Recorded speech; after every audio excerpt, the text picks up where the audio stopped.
Hi everybody, Shifu the Cards here doing another video for YouTube. And this is a really fun deck. Now this deck, this is fun. I'm basically doing this straight just for, if you want to have fun with the game. So here's two different ways of looking at it. You can look at it as, I want to rank up and dominate the ladder. And you can do that. And I made some decks, Shifu's Weather Antidote, check it out. Or you can just have a deck that's just kind of fun to play, right? You just have fun. So this is a fun to play consume deck that's actually it might be effective on the ladder. I might try it out, but it's just I'm having a lot of fun because it catches a lot of the archetypes sleeping, right? It just kind of catches them where they're not really ready for what you're bringing to the table. So the first thing, obviously, if you're doing a consume deck, you start with a leader, right? So you start off with Unseen Elder, of course. Really great card. Functions as the old Karen in closed beta. This is a good card, right? And then what you do is you go ahead and you go into your neckers. We have three neckers, of course, and they just get stronger as you go. You don't need to do a necker warrior because neckers really aren't the focus of the deck. They're just kind of a persistent presence from round 1 to 2 or 2 to 3, but they're not the overall focus. I only have one of these guys animated. I probably should have shown that. I love the little butt scratch there at the and that's what I do to my haters. All right, so three neckers, really good.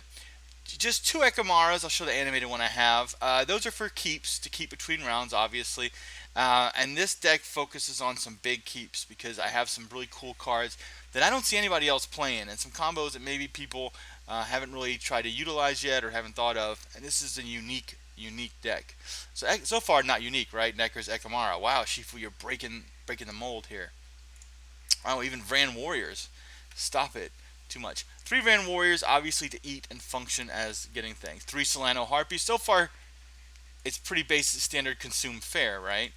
And now I have two Arch Griffins because, one, they are good to clear skies, obviously. Secondly, they are a big beefy minion for your consumes later on. And I'll get to that here in a second.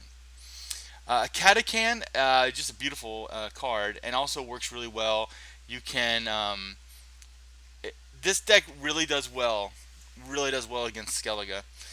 It's really the anti-Skellige deck. I hate to say that, but as a Skellige player, I know this deck will be very effective against me. And I've played 3 games on casual, and I've played I think about 10 to 13 games overall. 3 games against Skellige and crushed all 3 Skelliges. Giant Toad, this is where it gets a little different. So Giant Toad has a specific target in this deck, and I'll show you. There's 2 specific targets for Giant Toad. So let's get into it. You have, so far it's pretty that front row is pretty standard fare with probably the exception of the 2 Harpies. Everything else is pretty much, well, we skipped on this one. Gels, of course, Caretaker, and Karen. Now, Karen is a debated card. It's not as strong as it used to be. But in this deck built this way, Karen becomes an absolute juggernaut. So what he is a 10 strength card that gets +8 whatever he eats. So if you can eat a big unit, it's a huge 28-20 card. And now you lose a card from hand, basically is the thought process there. But it's almost like Tibor. He's basically Tibor. So he's just really good. So, and you have some dead cards. So I'll get to that in a second. So there you go. So you have 2 Arrakis Behemoths, just because they're just great cards and feed some and give you some more food, right?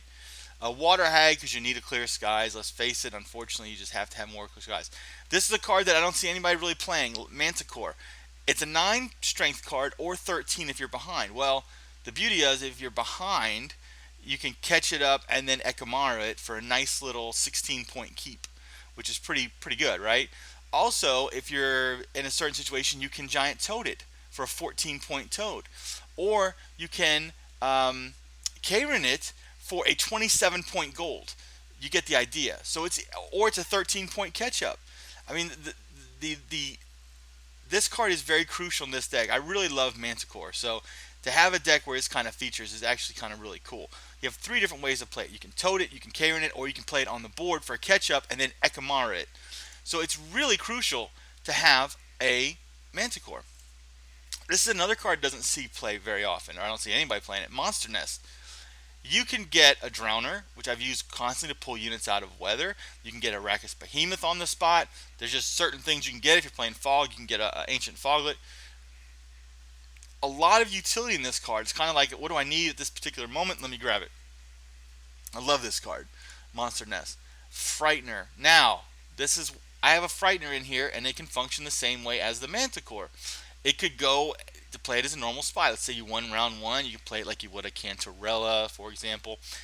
Or you could just eat it with your giant toad for a 15 strength toad, and it functions the same way it would if you played it. But instead of giving your opponent 10 strength, you absorb the 10 strength and draw a card.